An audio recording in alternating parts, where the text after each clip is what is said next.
What's up, everybody? Thanks for listening. I'm Jenny. I'm a life coach, and today I'm out of patience. Today I'm going to talk about dating for empathic, awakened women. I've already done a bunch of videos on love. I've written a bunch of articles on dating. Um, but teaching is how you get to embodiment, and I could use a little extra embodiment right now. So buckle up because I've got 7 pages of notes. It's probably going to be a long video.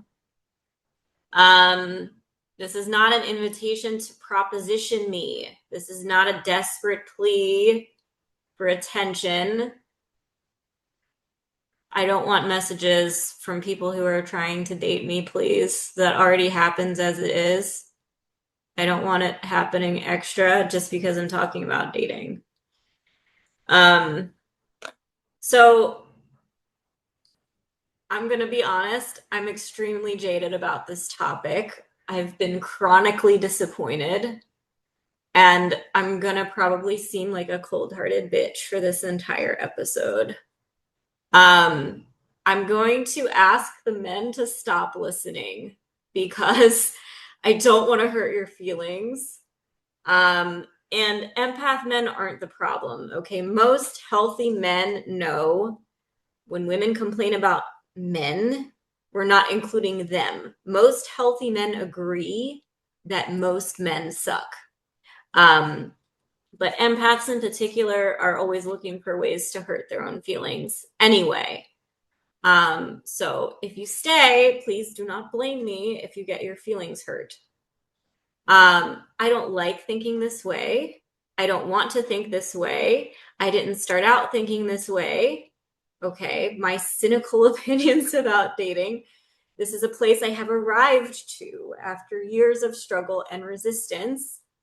And like I say all the time, it doesn't matter what should work, it matters what does work. Okay, we have to accept the reality of where we are. We're living in a systemically toxic modern dating culture.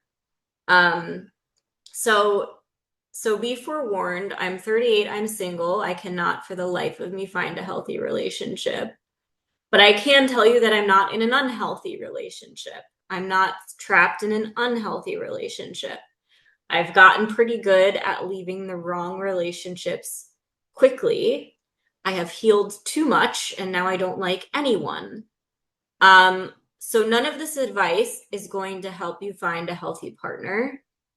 My hope for this video is that it will just make dating suck less.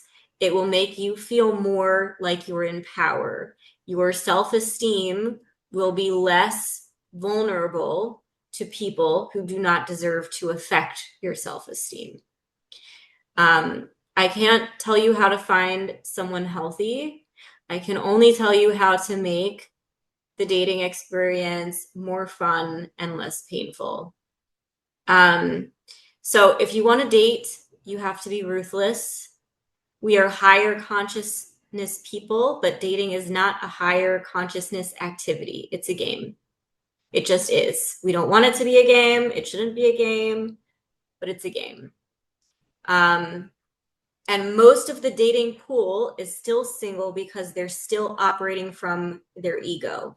No matter how good of a person you are, most of the people that you encounter are still operating from their ego. You can't marry an ego. You can't raise kids with an ego. Okay, so it's a very crazy making experience. And empaths, I think, struggle more with this than anyone because to survive to the commitment stage of this game means that we have to turn our empathy off. One of our biggest superpowers, our natural state of being, we have to turn that off. INFJs especially have strong extroverted feeling. So one of our primary cognitive functions is that we are wired to meet other people's needs.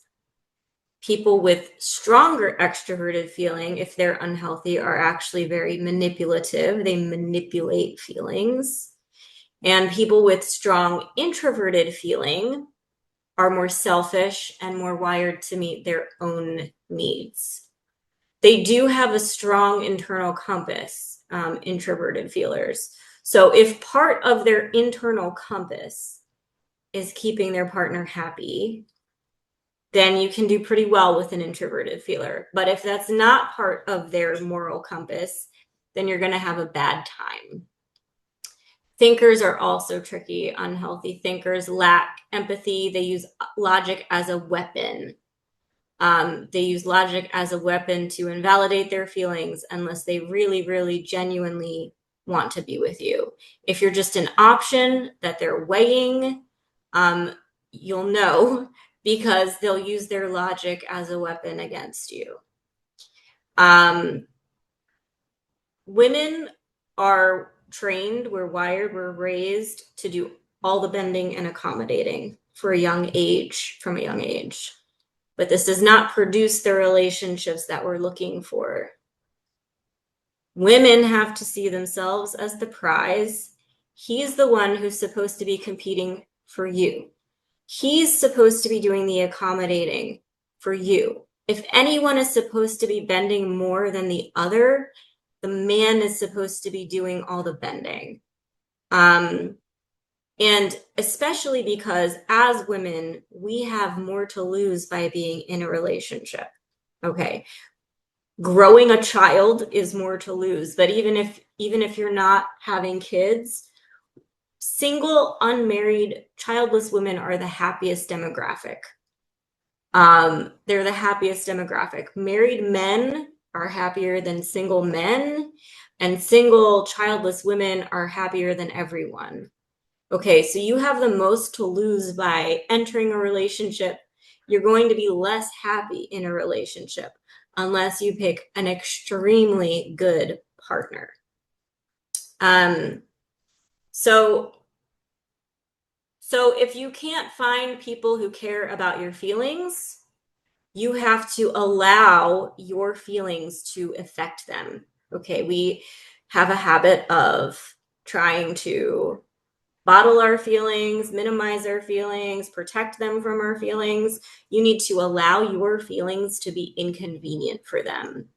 Because if they're not an extroverted feeler, if they don't have empathy, that is the only way they're going to accommodate you, is if you allow your feelings to be inconvenient for them.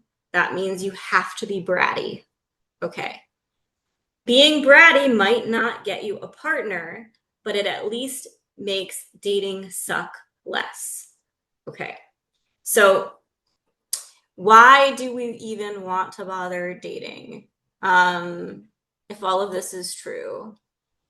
Because finding the right partner is the ultimate life hack. Okay. If you look at the most successful INFJs out there, if you look at Wenz's, if you look at Lauren Sapala, they're in happy, stable marriages. They're the ones who are having the most success in their businesses. They're married to an INTJ and an ISTJ. And what these people bring to the table is structure, planning, execution, self-control, masculine containment. They're loyal. They're dependable personality types. They're the opposite of chaos. They're the opposite of chaos. If you're into human design and you have a split profile, you need a partner in order to connect with the unmet parts of yourself.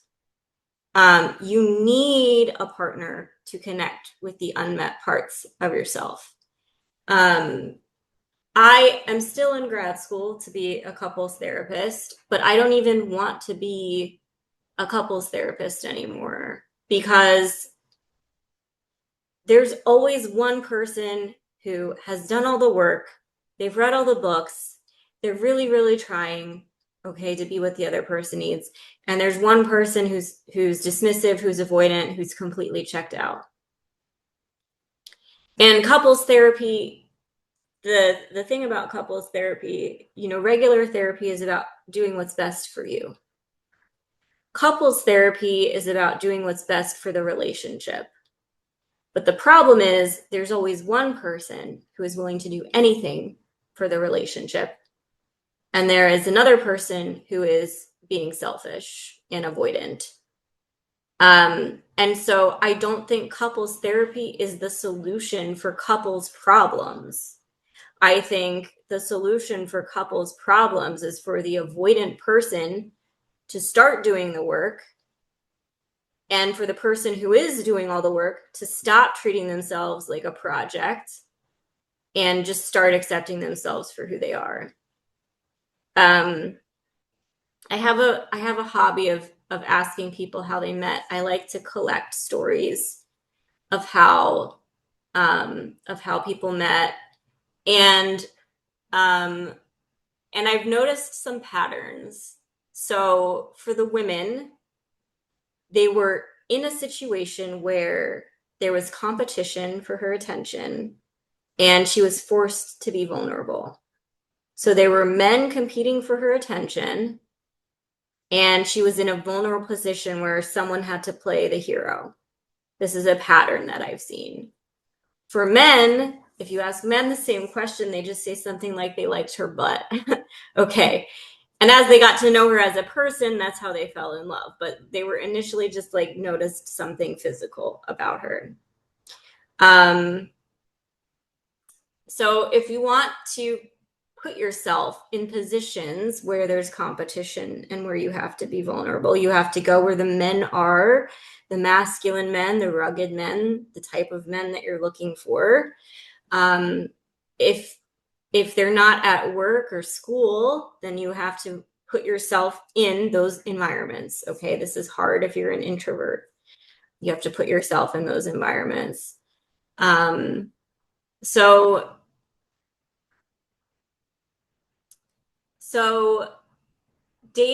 modern dating is a war zone.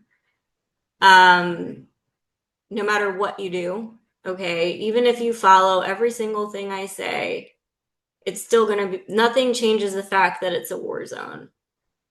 Empaths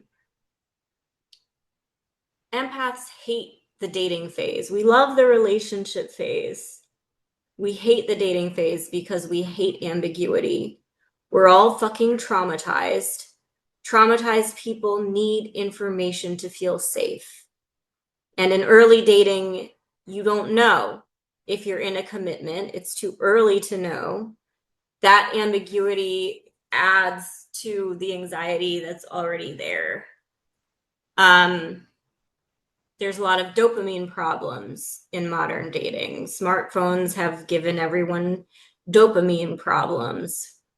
Porn and dating apps adds to these dopamine problems. Everyone is looking for immediate gratification, especially men, and their brains are toxic now. Their brains are poisoned to expect and seek and want immediate gratification even more than ever. Okay. There's an illusion of choice. Social media and dating apps also create an illusion of choice. Okay. You're never happy with what you have when you're always comparing to someone else. So there's nothing you can do to change these problems. These are systemic problems. The dating world is not going to change, okay, because you change how you're reacting to it when there are systemic problems happening. There is only so much that you can do. I tried leaving America. That hasn't helped. Okay, this problem is everywhere. Leaving America, unfortunately, was not the solution. So, situationships are rampant. Okay. In situationships, the man is purposely not defining what it is. So he can have plausible deniability. So he can avoid the consequence of what you're about to give him anyway. Okay. If he wants to be non-committal, if he wants plausible deniability, you need to give him the same consequence. You need to be just as disgusted by that as you would be if he was committed and cheating. Okay. These things should be equally disgusting to you and equally deal breakers for you. You have the power over whether you're in a situationship or not by sleeping with him. You choose to sleep with him or you don't. If you don't sleep with him, you're not in a situationship. So you need to decide, how long are you willing to wait to get that commitment? You need to understand and believe that you have the power over that. You need to choose your situationships consciously. If that's what you want, that's fine. If you don't need commitment, that's fine, but it needs to be a conscious choice. You need to be the one in power. And if you are choosing one, then just appreciate it for what it is. Don't expect it to be something else. And know that if you have sex with someone, your body is going to biochemically bond to that person, no matter what you tell your brain. But if you at least know that's what is happening in your body, it helps you from becoming too attached. It doesn't completely eliminate the attaching, but the awareness does help somewhat. Empaths are attracted to people with wounds, and we keep mistaking students for lovers. People come into our energy field for healing. We mistake their entrance as something that it's not. We mistake these people for lovers when they're actually students.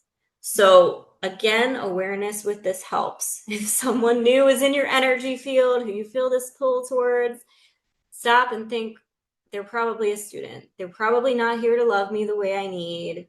They're probably not here to protect me. They're probably not here to fix any of my problems. They're probably just here for free medicine. So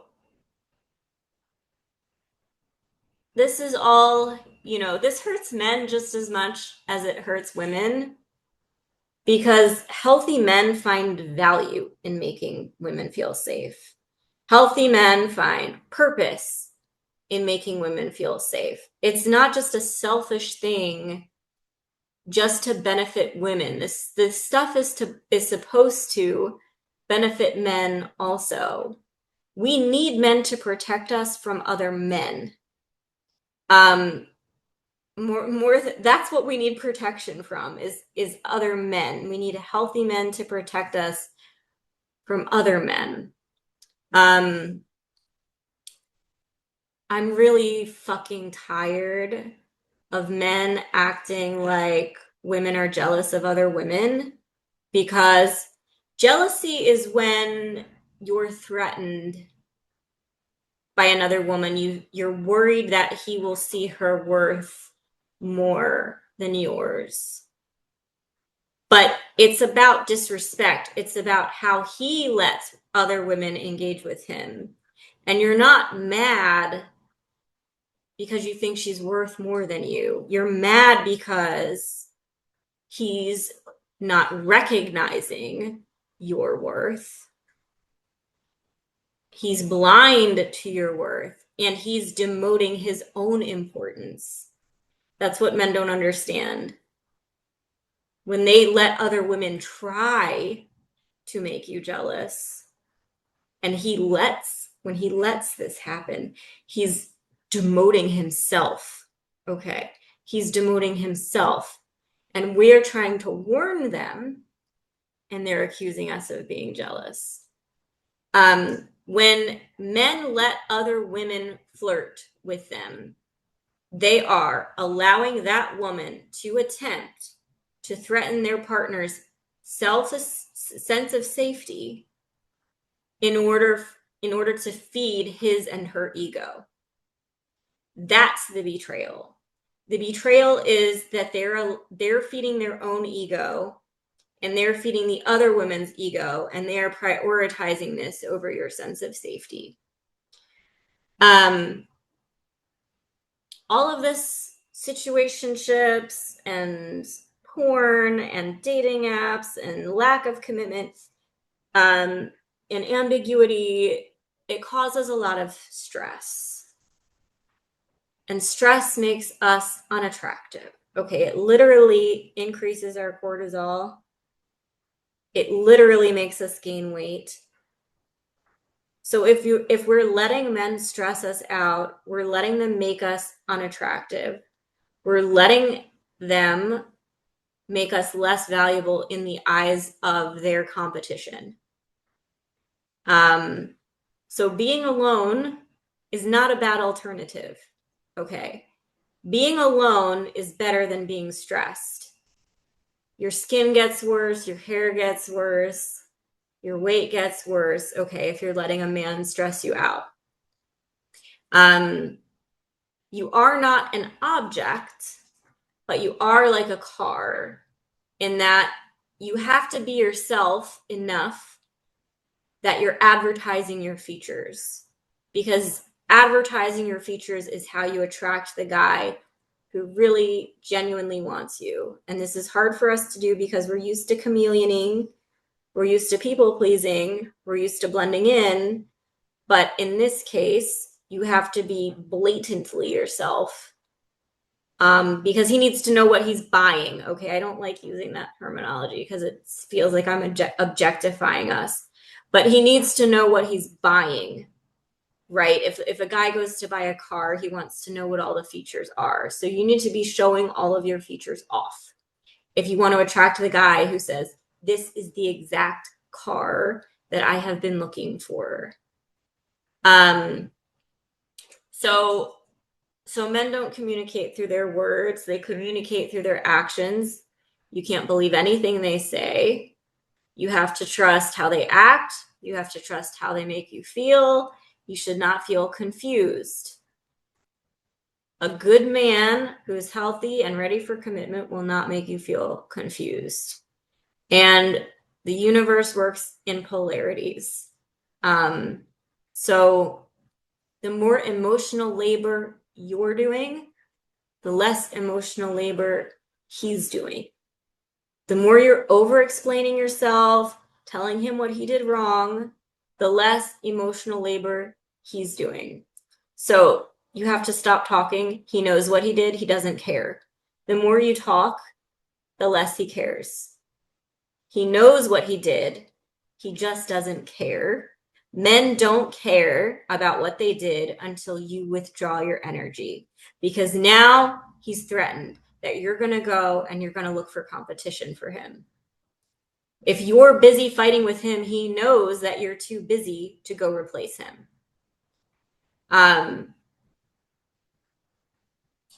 So there's also a problem where hot men, attractive men are all ego. They're all in their feminine energy. Attractive men are stuck in feminine energy because the feminine is valued for who she is, and the masculine is valued for what he does. And attractive men have gone their whole lives being valued for who they are, for their attractiveness, over what they do, for their masculinity. So attractive men, even if they look masculine, are stuck living in feminine energy because that's what they've been valued for, is their appearance, which is what women are supposed to be valued for. So you have to stop treating hot men like they're anything special. You have to stop valuing them for their appearance. Start valuing them for what they do. They need a serious ego check, these attractive men. Men also say, they say they're attracted to women, they say they're heterosexual, but there's a problem with modern men where they're extremely, extremely homosocial, which means they are obsessed with seeking male approval. That is all they care about, is male approval. They care about male approval more than female approval, if at all. which is so backwards, you guys. Like, a healthy man who wants to be in a relationship should care about his partner's opinion more than anything. But these homosocial men were raised with emotionally unpresent fathers. And so they're trying to fill this void of male approval by seeking it from friends and other unhealthy men who are all macho and valuing the wrong things. So again, this is a systemic problem that we have no control over. There are way more amazing women than there are amazing men. It's a man's market right now because 90% of the men are not doing the work. Only like 10% of the men are doing the work, and that 10% of men get to pick anyone they want. And they're healthy, so they want commitment. They want to be in relationships, and so they are mostly not single either. So again, a systemic problem that we have no control over, and it's not going to change anytime soon. Women usually are the faster learners. We always have to go first with this kind of stuff. So we've got these unhealed men who are heterosexual but homoromantic. They care more about the approval of other men than they care about the approval of women, especially their partner. They watch too much porn. The subconscious doesn't understand the difference between an image and real life. So porn makes them think that they deserve sex that they haven't earned. And then all the men have rosters now. You know, they're putting you on a rotation, and when a man is messing with more than one woman, it makes him mean to the women that he's lying to.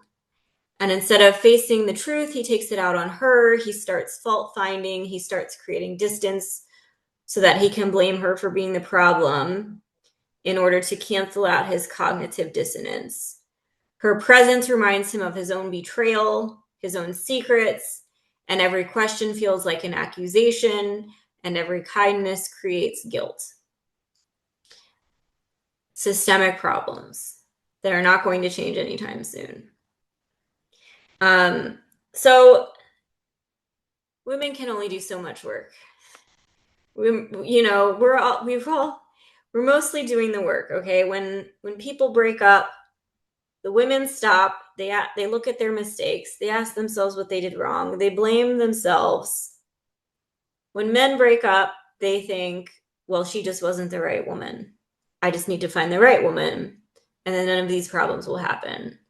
Women internalize their breakups and men externalize their breakups. The women have done enough work. It's the man's turn to do the work. But we can only do so much healing alone because a lot of your triggers don't even show up until you're in a relationship. Relationships are one of the most triggering things you can do. So relationships sometimes is the mirror that you need to see what still needs to be worked on. You need that feedback loop. So you need to do a good chunk of healing alone. But you cannot do all of your healing alone. At a certain point, you do need a relationship to be that mirror for you. And we seek out relationships in an attempt to heal our past traumas. So you're going to, if you had an emotionally distant father, you're going to look for emotionally distant partners who you hope and pray can love you enough to overcome their emotional distance to help you heal that wound. Right? We're trying to kind of restart our trauma where it left off with someone who loves us enough to know that that's what's happening enough to overcome their own conditioning enough to reject their own patterns enough to help us heal from that. And you need a partner who's conscious of this, or it's just going to be re-traumatizing. You're just going to be repeating the same problems with no healing at all. And if anything, you're going to be leaving with more wounds than you went in with. You need to practice healthy communication with another person at a certain point, but it shouldn't start there. So assume everything is a test, even if subconsciously. When you're in a relationship with someone, especially someone new, assume everything is a test. Okay. We get the same tests over and over and over. The universe is constantly testing us over and over and over. Okay. Assume everything is a test of your self-worth. He is going to test your self-worth, no matter who he is. If you have low self-worth, a healthy man is still not going to want you. He's still going to test you. But some of them are so stupid because they will test you to see if you know your worth, but they will test you in such an extreme way that it will ruin their chances with you if you pass. But that's your only option. You have to pass the tests. If you don't like something, you need to shut it down quickly, because the person you commit to is the person that they stay. They don't listen to your words. They fear losing your attention. What men fear is losing your attention. If you're busy fighting with them, they know you're not busy moving on from them. Nonverbal communication works better with men. You have to be ruthless in your standards. They will get away with anything you let them get away with. So every time they do something that pisses you off, ask yourself, is this something my husband would do? Because even if you're not looking for a husband, you have an inner child, and that inner child needs father material. Okay, if you want to be in a healthy, long-term committed relationship, your inner child needs father material no matter what your parenting plans are. You can use the apps if you want to, but they should just be for practice. They shouldn't be for serious dating. They're for finding out what you like. They're for practicing discernment. They're for practicing boundaries. Yes, once in a while, people will find someone they really like on an app, but you shouldn't count on it. You should not expect it. If you've had a series of unhealthy relationships, it's good to plan to be alone for a year. Really get to know who you are, cultivate your own style, decorate your home, cultivate your own fashion, focus on approving of yourself, not getting approval from other people. Learn who you are. And his job doesn't matter. What he does for a living doesn't matter. His purpose is to create a safe container so that you can attend to your purpose. Okay. Again, this is not supposed to be selfish for women. This is also supposed to benefit men. Men are supposed to find purpose in protecting and caring for women. And age is irrelevant. Okay. It doesn't necessarily mean maturity. If they haven't been doing the work, they've just had longer to practice all of the wrong behaviors. Sometimes age is a good thing because they've already learned their hard lessons. But if they haven't done any work, then they've just had longer to practice the wrong behaviors. So if we want men to lead, let's assume they are leading. Let's assume their behavior is a clue about what we should be doing. If if they're leading us to behaviors that we should be doing, that means we should have a rotation. This is so hard for empaths. We feel so guilty about this. It feels so wrong to have a rotation. But that's how you keep your leverage. That's how you keep from overcommitting to the wrong person. Waiting to have sex is important because your body will bond. Your body will betray you by bonding to toxic people. This is complicated because a lot of us have religious trauma.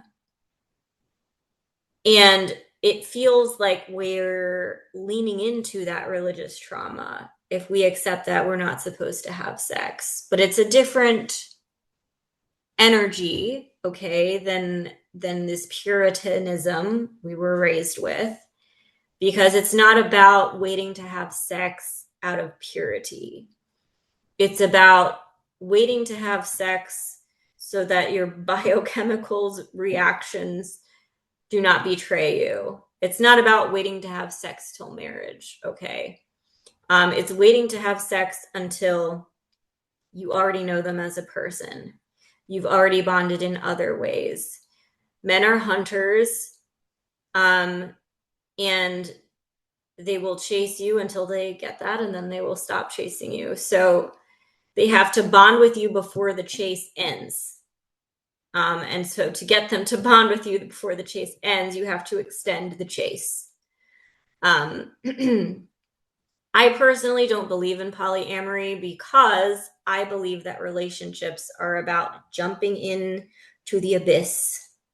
Okay, that's part of the thrill, is having to fully depend on one person. It's fucking terrifying, but that's part of the thrill, is the extremely uncomfortable vulnerability that asks you for. But everyone's different. Okay, polyamory works for some people. The thing that people get wrong about polyamory is the woman is supposed to be the one in control. It's supposed to be her idea. She's supposed to pick who you do polyamory with. She's supposed to decide what it looks like.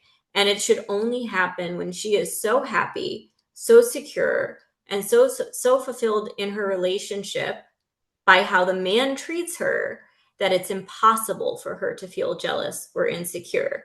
This is how it works in the happiest tribal communities.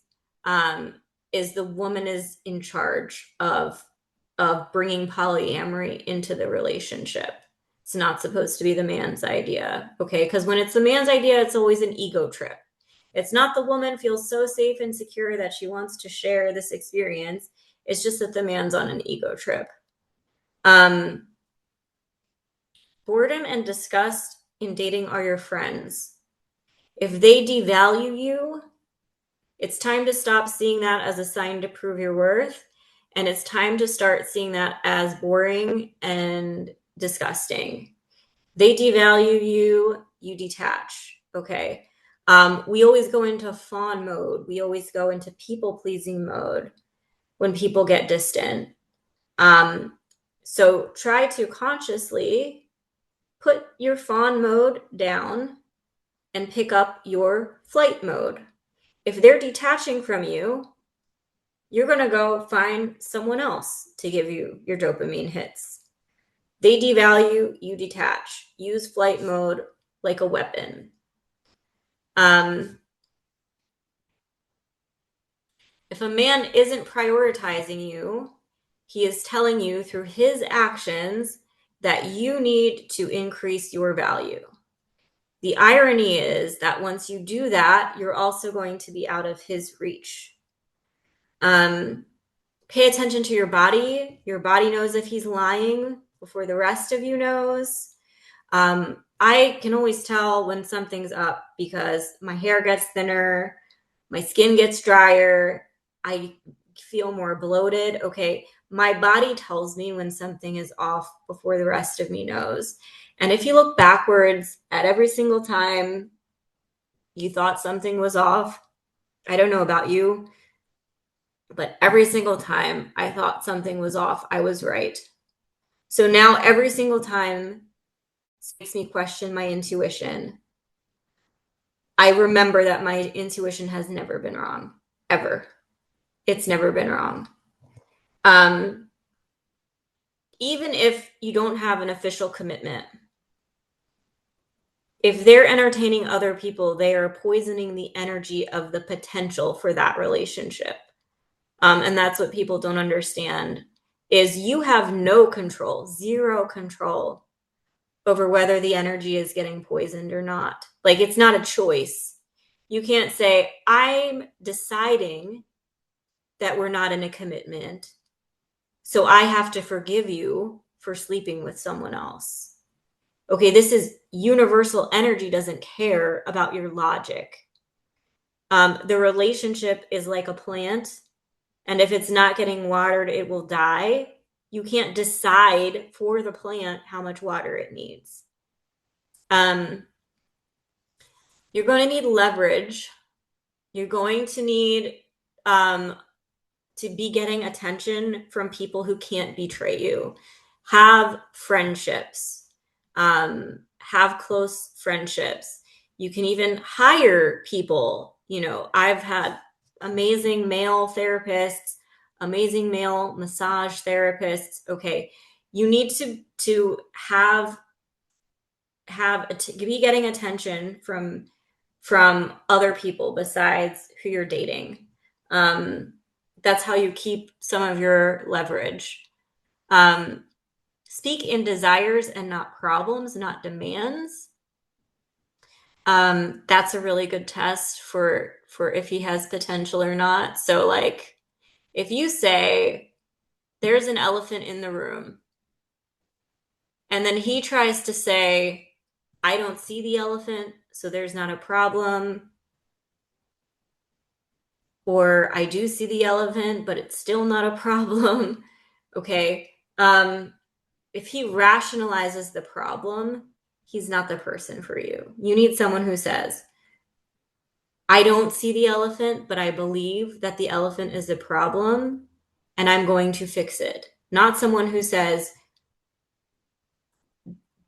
let's just decide that the elephant isn't a problem. Okay. You need people who are not going to rationalize away your feelings or what is a problem for you. Pay attention to how he acts when you're sick or when you need support. I stole this from a guy I was dating. I thought it was great. Is he gives people 3 strikes. It's also okay to give people less strikes, especially if they cross a huge line. But don't give people more than 3 strikes, especially in early dating. If a man is not treating you with respect, then he is telling you through his actions that you deserve better. And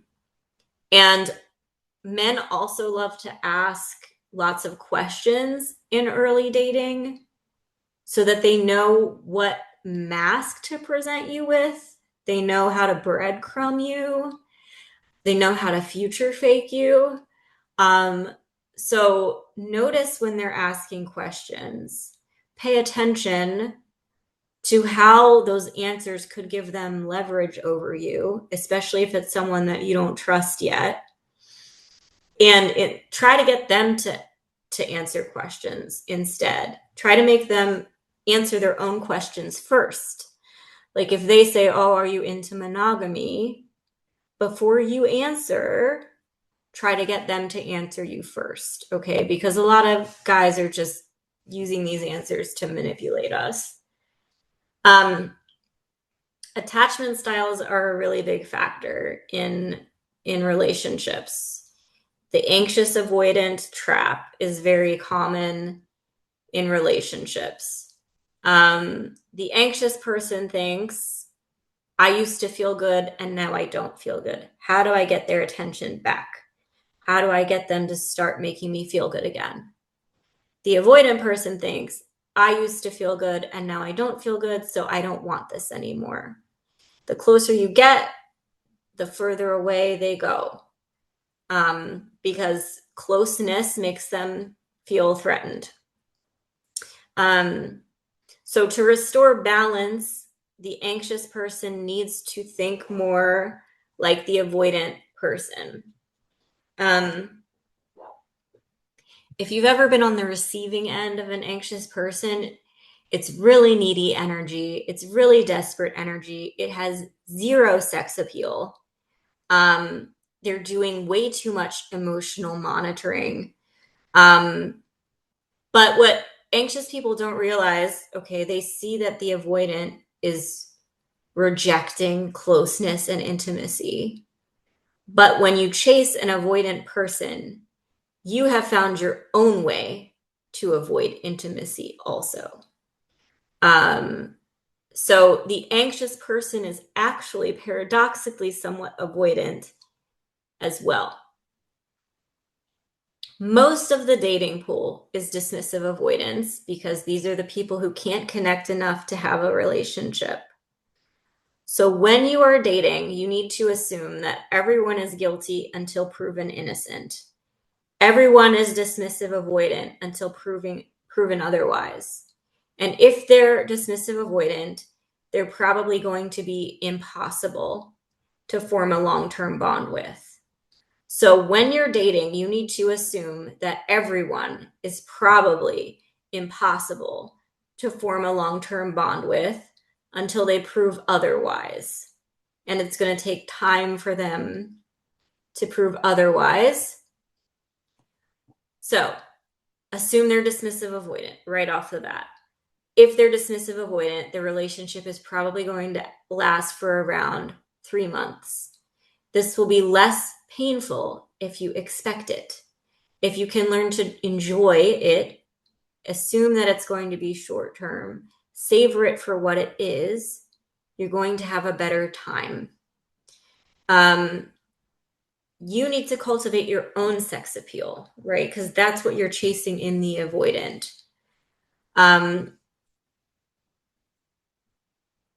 The only exception with dismissive avoidance is if they're already aware of it, if they're already noticing the behavior themselves, if they're already naming it themselves, without any help from you.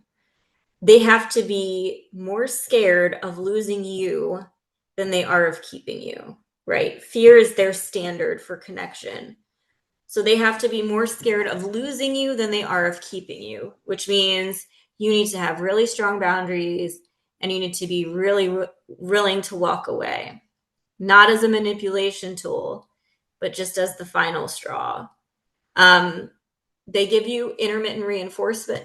Excuse me. They give you intermittent reinforcement. They're hot and cold. The worst version of them is who they really are. It's really easy to get stuck on the best version of them. But remember that the worst version of them is who they really are. And the inconsistency that they display releases dopamine, which makes us addicted to them. So, especially in early dating, try not to see them too often. You need to build in space in order to manage your dopamine addiction. Try not to see them multiple days in a row in order to manage your dopamine addiction. Become a very fickle addict who is here to feel good. So if they start withholding your drug from you, instead of begging them for your drug, say, well, if you're not going to give me my fix, then I'm going to go get my fix somewhere else. These men are created because their mothers consumed them. There was not a healthy male presence in the house. Okay, their fathers were also emotionally distant, so their mothers did not have a healthy male presence, and so they attached to their sons. They consumed their sons. They emotionally incested their sons. And so connection feels like they're being consumed. And so they develop these secondary relationships. It's not always cheating. It can be cheating, but they end up overgiving to the wrong people and undergiving to their partner as a way to get intimacy without the threat of intimacy. They have these accessory relationships. They have backup women like women who have boyfriends, but it's really just a backup plan in case she's ever single and they're ever single. Okay. And it's not always, other women, it could be other men. They have a subconscious goal to be inconsistent and confusing, to turn you into someone annoying and insecure so that they can feel good about abandoning you. And you can't get an avoidant to change. The only thing you can change is the power dynamic. So you have to build in lots of alone time, be a very fickle dopamine addict, and use your alone time to become more and more obsessed with yourself, develop your own sex appeal, develop your own ways of getting accessory attention. Avoid people who use logic as a weapon. We need people to believe our feelings and to believe our intuition, even if it's a different reality than theirs. We need people who make us feel safe. We need people who give us reassurance, not by lying or by managing us, but by adjusting their behavior and by being clear and honest. It's okay to stress men out a little bit. Men bond through vasopressin. Men bond through a stress hormone. You want to be his peace for the most part. Okay, but you don't want to be a people pleaser. You don't want to be his peace all the time. You want him to work for things. You want to create some of that stress hormone so they can bond to you. Men bonded a lot better when we were sending them to war because there was more vasopressin involved. They bond through stress or pressure. It's better if this is external and not coming from you. So, for example, if they have other competition, your person should be proud to meet your needs. They should not feel burdened by your needs. They should not resent you for your needs. They should be proud to meet your needs. Women want men to change for them, but men's fear is that a woman will change. Men pick women who they admire as they are. And men fear women who will change. So whoever he picks when he becomes attracted to you is the person that he's hoping you'll stay. So if you're, very social, very into your looks, okay, and then you get into a relationship and you become a hermit and you stop caring about how you dress, okay, that's what men fear. They're scared that a woman will change when she gets into a relationship. Women want men who do change to be in the relationship. Women who want men who give them more attention, set stronger boundaries with other women, make more time for them and less time for work. There's nothing we can do about that part, but we can at least know that men don't want us to change for them, which is kind of the opposite of what we're trained to do. Men need to feel appreciated and they need to feel like they can win.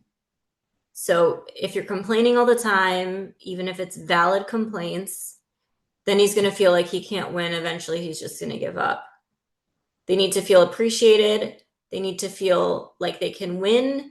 And you need to speak in desires, not demands. Men don't want to feel controlled. They want to feel inspired. So if you want to go on vacation, say, I would really, really love to go to Portugal. Instead of saying, I want you to plan a trip to Portugal. Okay, there's a difference. Staying with stressful men makes us unattractive, literally. Men who are defensive or accusing us of things, these are admissions of guilt. It's time to stop internalizing toxic relationships. It's time to stop internalizing cheating. A man who cheats is weak. A man with no impulse control is weak. Weakness is not sexy. We do not want weak, unsexy men. We need to stop finding things like this hurtful, and we need to start finding it disgusting. We need to see it as an opportunity to level up. This is your chance to practice fault finding instead of focusing on all the things you like about him that you now have to lose. Focus on all of his flaws, because maybe the next person will not have those flaws. Weaponize flight mode. Stop using fawn mode. Men are a dime a dozen. Stop seeing him as special. What is special is how he treats you. Relationships don't work unless the man is obsessed with you. He has to be obsessed with you more than you are with him. You are the prize. Women are magical. They elevate whoever they're with. Okay. And he needs to be paying a fair price for access to that. So every time a man disappoints you, just get hotter, because that makes you out of reach to anyone who is on the level that he is. Failure is a sign of their weakness. It's not a sign of your worth. Stop internalizing your breakups. Start externalizing them, because that's what men do. Practice having delusional teenage confidence. Know that there is always someone better out there. Always have an exit plan, even if you're married with kids. If he screws up, you need to know, what is your plan? You need to be able to leave. If he crosses a boundary with you, that means he needs to lose access to you. You need to be able to implement that plan. A lot of people are shocked and surprised when empaths finally check out, because they get this door slam, and they expected to always have some level of access to us. Empaths are pretty traumatized people. And in PTSD, there's an acronym called BADASS, and it stands for Blunted and a Discordant Affect Sensitivity Syndrome.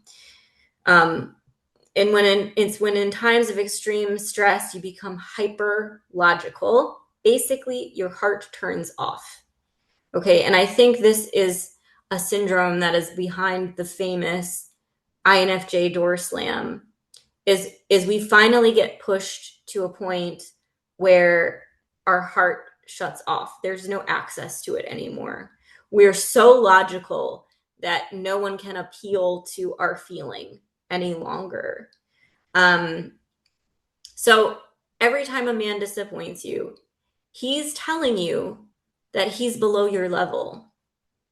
And so this is your sign to step into your level so that you can attract someone better. To maintain a relationship, if you actually find someone who doesn't disappoint you, or who at least can repair disappointments, remember that 69% of arguments are unsolvable. A lot of men's ego is so big that they can't admit that they're wrong. So instead of trying to agree on who was wrong, just watch his behavior. Watch to see if he adjusts his behavior. Adjusting his behavior does not mean lying or managing you or hiding things. It means actually changing his behavior.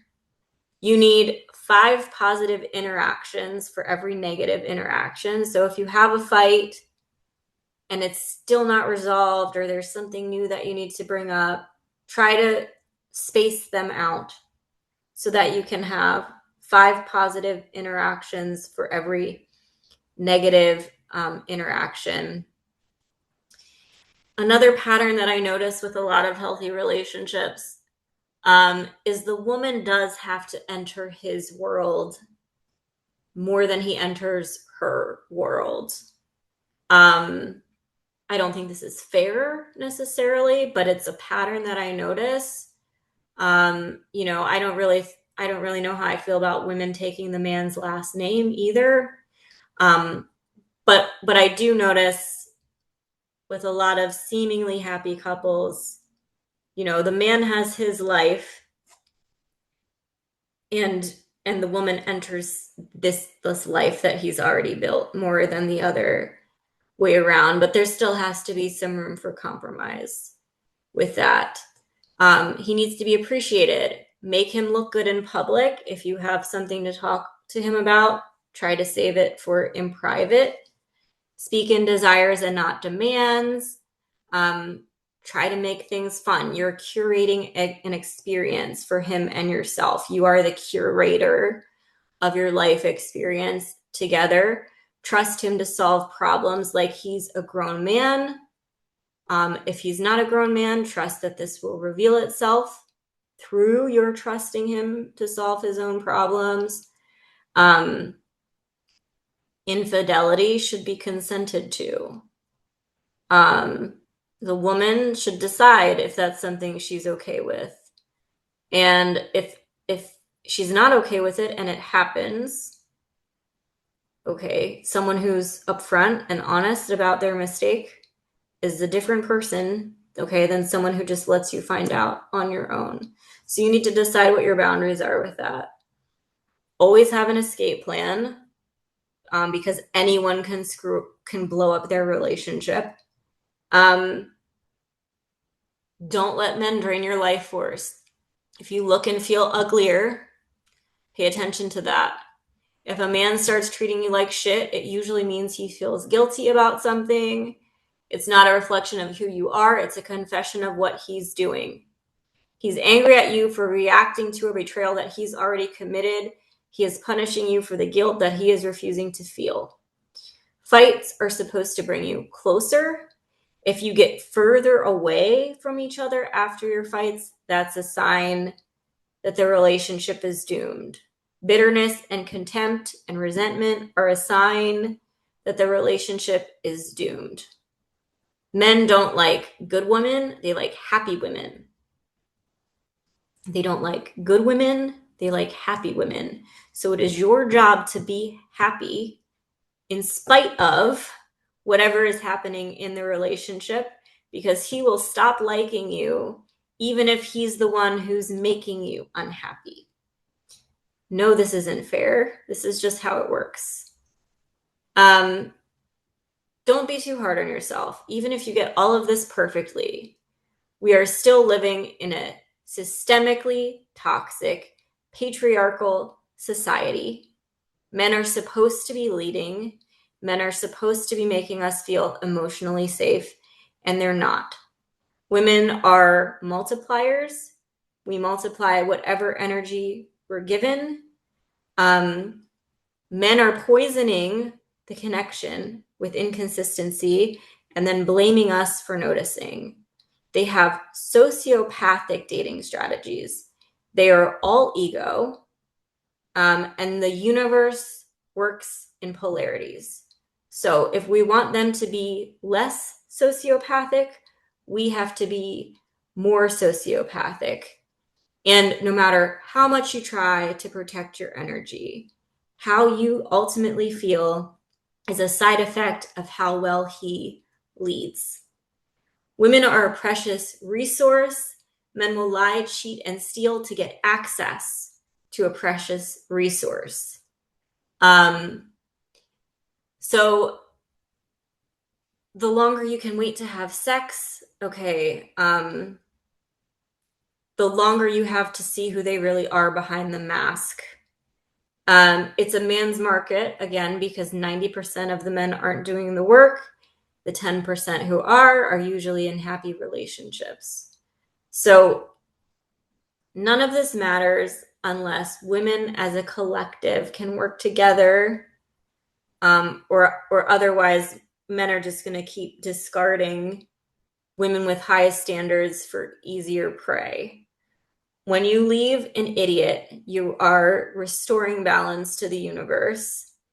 It's your duty to reject idiots on behalf of womankind, because otherwise they're just going to keep moving on to someone easier. We have to burn their egos to the ground. Okay, it's not our job. We shouldn't have to do this, but it's just a symptom of the times. We have to burn their egos to the ground. You only do that by removing your attention. The we are operating on universal laws. We're operating on divine feminine law. If you want intimacy, if men want intimacy, they have to protect it. They have to create a safe container for it. And they avoid responsibility by staying in limbo. The universe registers this as cowardice and avoidance, and keeping things undefined is a way for them to feel empowered. So decide what you expect, respond accordingly. This is not about punishing men, but this is about harmonizing a universal imbalance. Every man will eventually disappoint you, just to different extents. So think about it like a business deal. What do you want out of this relationship? Don't despair if you can't find a healthy man, because single women are the happiest demographic anyway. Unmarried, single women with no kids are the happiest demographic anyway. So it's not the worst thing if you can't find a healthy partner. This is why there's an entire movement right now. This is why they're complaining about populations going to go extinct or economies or whatever, because there's an entire movement of women who are choosing to get divorced or never get married or never have kids. We no longer need men to provide money. Now we're looking for emotional safety, and most men have not yet learned how to provide this. It is not our job to mother them. If we try to teach them how to provide emotional safety, then we're stepping into a mother role, and that's not going to get us what we want either. So if he doesn't make you feel emotionally safe, he's a bad leader. It has nothing to do with your worth. He's a bad leader, and we are no longer sexually attracted to bad leaders. None of these energetic shifts come naturally to us. We were raised to be people pleasers, so you're really going to have to hammer this into your head. There are some very toxic books that I recommend, okay? It is a game. It is going to feel toxic, and it is the only way to survive. So choose toxicity consciously. I've got 2 books by men, and I've got 2 books by women I'm going to recommend. So the first one is Date Like a Spartan by G.L. Lambert. The second one is The Game by Neil Strauss. Okay, this is so you can start to think like the men are thinking. The New Rules by Margarita Nazarenko. And The Sociopathic Dating Bible by Kanika Batra. So if we want men to lead, let's assume that they are. They are showing us through their actions how we should be behaving, which means we need to be less committal. We need to be less committal. And I'm not telling you to be a sociopath. I'm telling you that the energy that you need to step into, it's going to feel like you're being a sociopath. You have to turn your empathy off, at least in the beginning. At least when you're getting to know people, you have to start thinking like a strategist, instead of a caring, gentle, beautiful person. That's everything I have for today, everybody. Thanks so much for listening. If you want more information or one-on-one coaching, there's links in the description. Bye.